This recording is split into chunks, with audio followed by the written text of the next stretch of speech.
यूं तो हिंदी सिनेमा के इतिहास में कई रोमांचक और दिलचस्प किस्से दर्ज हैं और इन्हीं में से एक अनोखा किस्सा ये भी है कि हमारे बॉलीवुड में एक ऐसा अभिनेता था जिसके काले कोट और सफेद शर्ट पहनने पर कोर्ट ने पाबंदी लगा रखी थी। इतना ही नहीं, उस हैंडसम अभिनेताओं की अदाओं पर लड़कियां मर मिटती थी। कहा तो यहाँ तक जाता है कि वो जिस गली से निकलते लड़कियां बेसुध होकर छत से गिर जाती। जी हाँ, हम बात कर रहे हैं हिंदी सिनेमा जगत में सदाबहार अभिनेता के नाम से मशहूर हर दिल अजीज अभिनेता देवानंद की। आंखों में ढेरों सपने और जेब में मात्र 30 रुपए लेकर देवानंद माया नगरी आए और एक दिन सभी के दिलों के साथ साथ पूरी फिल्म नगरी पर राज किया। देवानंद का असली नाम धर्मदेव पिशोरीमल आनंद था। इनका जन्म 26 सितंबर साल 1923 में गुरदासपुर में हुआ था, जो कि अब नारोवाल पाकिस्तान में है। इनके पिता किशोरीमल आनंद पेशे से वकील थे। परिवार में देवानंद के दो भाई थे, चेतन आनंद और विजय आनंद। ये दोनों भी भारतीय सिनेमा में सफल निर्देशक रहे। उनकी बहन शीलकांता कपूर प्रसिद्ध फिल्म निर्देशक शेखर कपूर की मां भी हैं। देवानंद की प्रारंभिक शिक्षा गृहनगर में हुई। इसके बाद उन्होंने लाहौर यूनिवर्सिटी से अंग्रेजी साहित्य में स्नातक की डिग्री प्राप्त की। आगे की पढ़ाई वो करना चाहते थे, लेकिन पिता के पास ज्यादा पैसों का अभाव था। ऐसे में देवानंद को कहा गया कि यदि उन्हें आगे पढ़ना है तो खुद कमाना होगा। बस फिर क्या था, देव चल दिए अपने सपनों को साकार करने। साल 1943 में मात्र 30 रुपए लेकर मुंबई पहुंचे। शुरुआत में इन्हें काम मिला एक मिलिट्री सेंसर ऑफिस में, जहां सैनिकों की आई चिट्ठियों को उनके परिवार के लोगों को पढ़कर सुनाना होता था। इसके लिए उन्हें तकरीबन 165 रुपए मासिक वेतन मिलता था।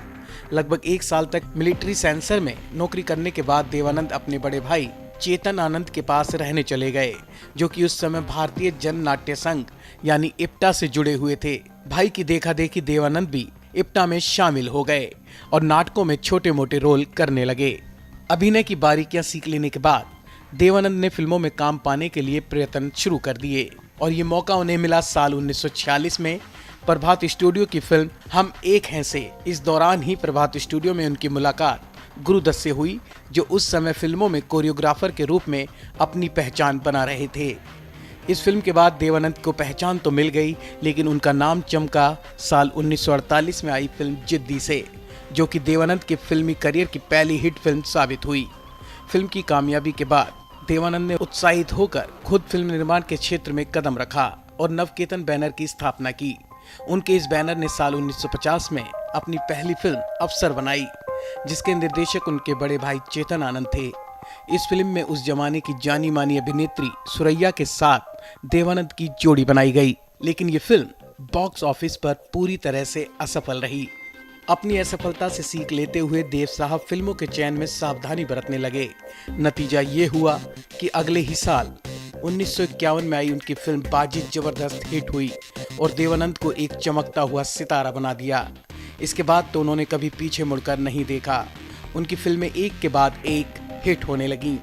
इस बीच देवानंद ने मुनीम जी, दुश्मन, काला बाजार, सीआईडी, पेइंग गेस्ट, गैम्बलर, तेरे घर के सामने और काला पानी जैसी फिल्मों से माया नगरी में तहलका मचा दिया। समय बदला तो सिनेमा भी बदला। ब्लैक एंड व्हाइट फिल्मों के लंबे सफर के बाद साल 1956 में देवानंद की पहली रंगीन फिल्म गाइड आई। फिल्म में देवानंद के साथ थी वहीदा रहमान। फिल्म रिलीज होते ही जबरदस्त हिट हुई और देवानंद के करियर की सबसे बेहतरीन फिल्म साबित हुई।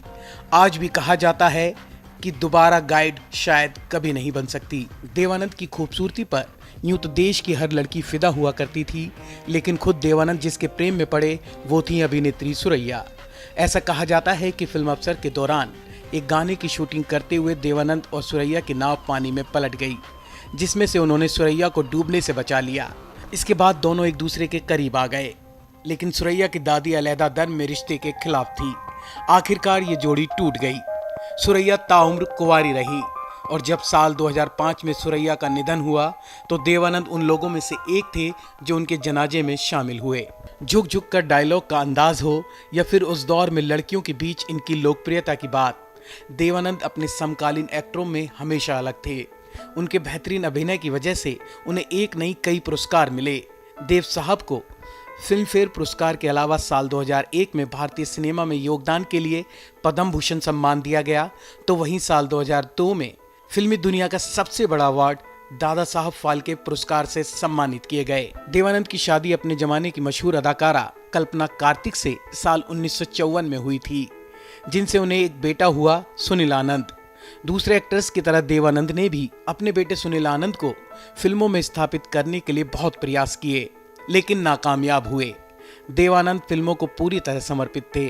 अपने आखिरी समय तक एक एक्टर, निर्देशक और लेखक के रूप में वो माया नगरी से जुड़े रहे। नए प्रतिभाओं को मौका देने के लिए उन्हें आज भी याद किया जाता है। देव साहब ने तकरीबन 6 दशकों तक लोगों के दिलों पर राज किया, लेकिन 3 दिसंबर साल 2011 को लंदन में हार्ट अटैक की वजह से उनका अचानक से निधन हो गया और इस तरह फिल्मी दुनिया का ये सबसे चमकता सितारा हमेशा हमेशा के लिए खो गया।